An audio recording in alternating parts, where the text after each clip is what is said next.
na po kayo sa anak ko, Mi. Oh, ano ba ginawa ko sa anak mo? Para sa kaalaman mo, hindi ko siya pinalo o pinagmalupitan kaya umiyak yun, no? Baka mamaya, makasuhan pa ako ng child abuse nang wala sa oras. Hindi nyo nga pinalo o pinagmalupitan. Pero pinagsalitaan nyo naman na masakit kaya umiyak siya. Ha?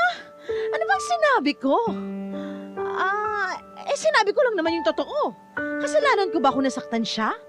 Hindi ko naman kontroladong nararamdaman ng anak mong balat sibuyas. Hindi nyo nga kontrolado, pero sana naisip nyo man lang. Ang tawag doon, konsiderasyon. Alam ko ang tawag dun, no? Tingnan mo sa akin, Bobo. Siguro nga, ganyan talaga kayo. Ay, anak ng tinapa? Ikaw palang anak na tinawag na Bobo ang sarili mong ina? Napakasama ng ugali mo. Kung ako masama ang ugali, dahil lang yan sa bagay na yan eh. Kamusta naman kayo? Ha? Ano pinagsasabi mo dyan? Sa dami ng mga masasamang sinabi nyo sa akin, kay Nash, sa asawa ko, sa bahay namin, at ngayon naman sa anak ko, malamang nasa inyo na ang korona ng pagkakaroon ng matabil na dila. Hay! Grabe ka, Matabil na bata dila ka! mo! Ha? Ikaw kaya dyan? Matabil ang dila mo, Nay! Barangay Acting Actingan! Lights, camera, action! Lance, bakit naman may sugat sa nguso yung bunso natin? Wala man lang ba munang good morning mahal kasabay nitong mainit-init kong kape at pandesal?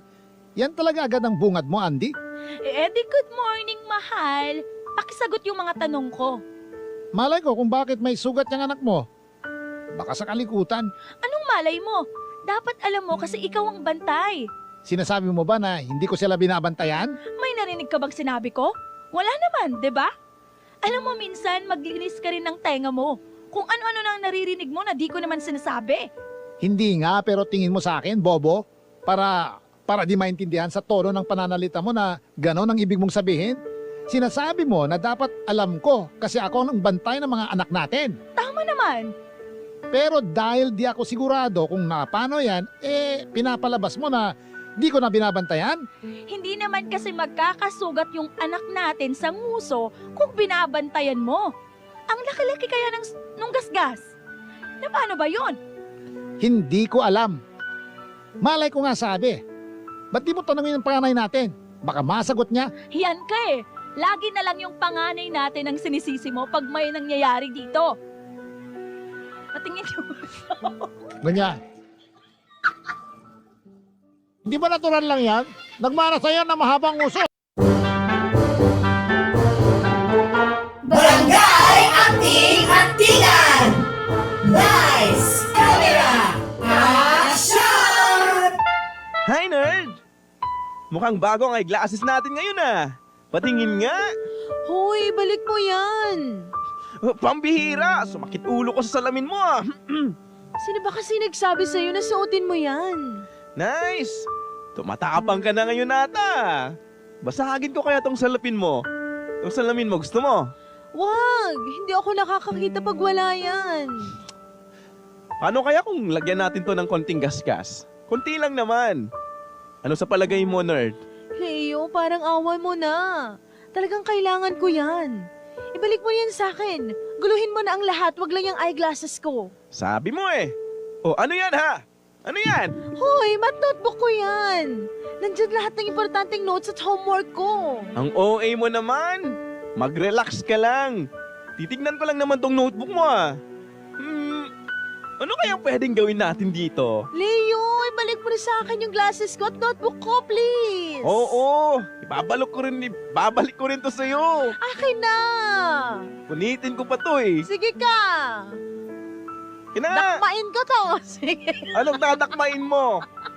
Grabe ka Ano na nakita? Kaya mo magdakma? Barangay Acting Actingan!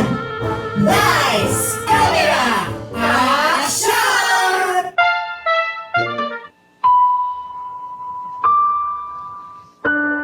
Wala naman akong kasalanan sa'yo Kaya wala kang dahilan para magalit sa akin. Ah, ganon. Sigurado ka ba talagang wala? Ano yun? Tinatanong kita kung sigurado ka bang wala. Oo, sigurado ako. Ano naman gagawin ko? Malay ko rito sa text sa'yo ng BFF niyong babae. Sa bagay, sabi lang naman niya rito Ano? thank you raw kasi nakailang beses mo raw siyang dinala sa langit. Oh? Dapat daw matagal ka na niyang pinagbigyan. Ah. Pero salamat pa rin daw sa isang hindi malilimutang gabi. Ano kasi? Kasi mahal. Huwag mo nga ako matawag-tawag na mahal. Nandidiri ako sa'yo.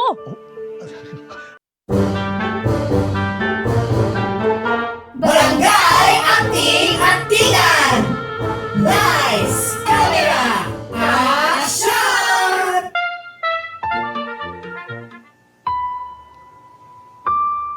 Eto po, Mi. Nag-order po ako ng paborito niyong pagkain. Ano-ano ba yan? May kare-kare po, tapos lechon paksiw, sinigang na bangus, saka fried chicken. Ang dami naman. Ano ba ako rito? Bibigtiin na? Hindi naman po sa ganun, pero syempre, naalala ko lang kayo at ang mga paborito niyong pagkain. Kaso di ko naman mauubos to. Hindi ko naman mauubos lahat. Saka, bakit ba order ka ng order? Po? Sabi ko, bakit ka order ng order? Sana nagluto ka na lang, nakatipid ka pa. Hindi na po ako nakapagluto kasi busy po ako sa pag-aasikaso sa anak ko. Bakit? Naglilikot na naman ba yung bata? Opo, kaya binabantayan ko po. Hindi ka na talaga natahimik dyan sa batang yan. Napakasaway. Nasasanay na naman po ako sa anak ko, saka di naman siya laging pasaway. Meron lang po talagang oras na malikot siya. Meron lang daw oras. Sa buong pamamalagi ko dito sa inyo, puro na kalikutan ng anak mo na nakikita ko. Tapos, napakaingay din. Nakakarindi sa tenga. Sige po, hindi ko na lang po babantay. Barangay LS 89.3 Forever